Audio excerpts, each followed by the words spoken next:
Hey guys, Sensei Phil with Chosen Martial Arts here. I'm here with Fabio. In the previous video, we talked about footwork and how important that is. But I want to kind of relate this now that you've got the skill of how to move. Say for example, you're at home, you're shadow boxing on your own, or you get the feeling of stability and mobility, right? You can just go around this way, or even if you switch your stances, like being able to move while you're being stable as well. How does that relate, though, when you've got somebody in front of you that you have to deal with? I'm dealing with Fabio today, right? And the way that you do this is that you want to maximize your position and get a better position for you while reducing their advantages, right? If you look at it in terms of just like combat sports, like take away their ability or will to fight, right? Fight you effectively, and you get yourself in a better position. Hit them more than they can hit you, pretty much, right?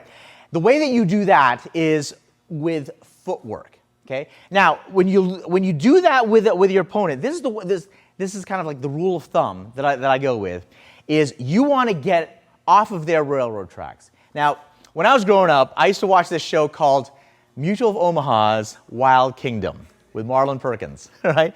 And at the beginning, they'd have this role, this kind of intro into the program. And, they'd have all the wildlife, bear catching, like salmon and all that kind of very, very cool stuff. Right. And one of the other ones was like, hey, on a mountain, they'd have these two rams, big horns, and they're just going bam, bam, bam, right into each other, right? And it's like, well, the ram that wins is the one that's less dizzy, kind of a thing, right?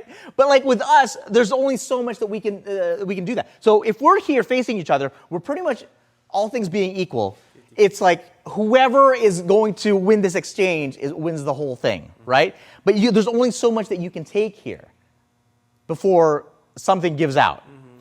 So you want to make it such that you give yourself more of an advantage and you get outside of this exchange here.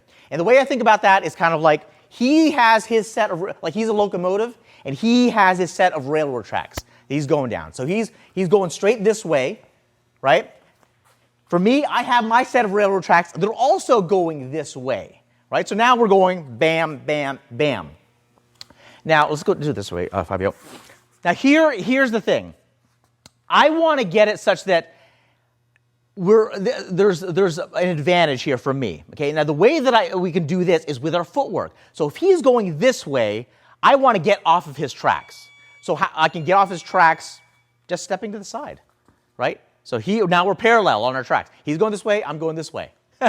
Now, that may be fine for like more of a defensive type of thing, but I want to make it so that I have an advantage as well. So in addition to getting off his tracks, and the way that I look at this here is if I can get outside his elbows.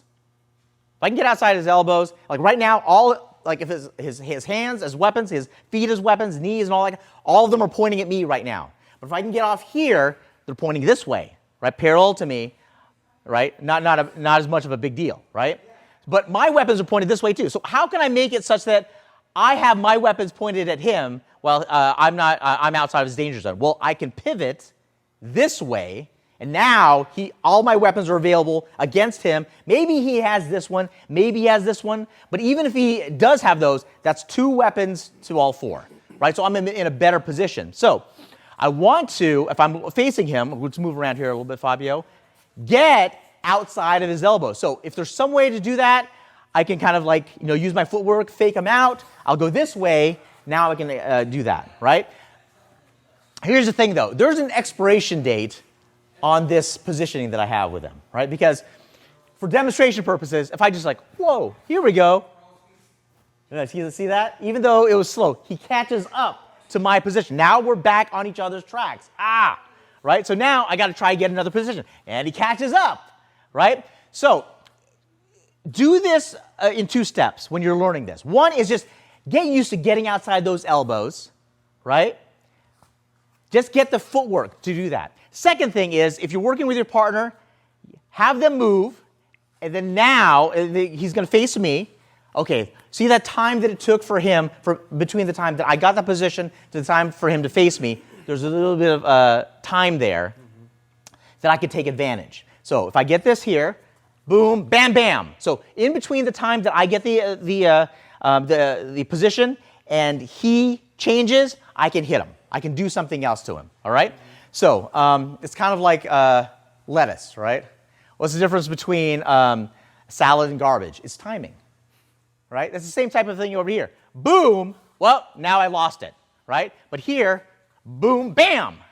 Now I can get something in there. So that's something when it comes to positioning, those two things. Get off of his tracks, your attacker's tracks, and take advantage of that position while you've got it, right? Again, start off slow with it, and ultimately you can start working a bit more speed in there, a bit more technique, to take advantage of that little bit of time that you have that better positioning, right? So that is footwork applied to working with actually a dynamic moving partner, right? So this is Sensei Phil, Chosen Martial Arts. Talk to you next time.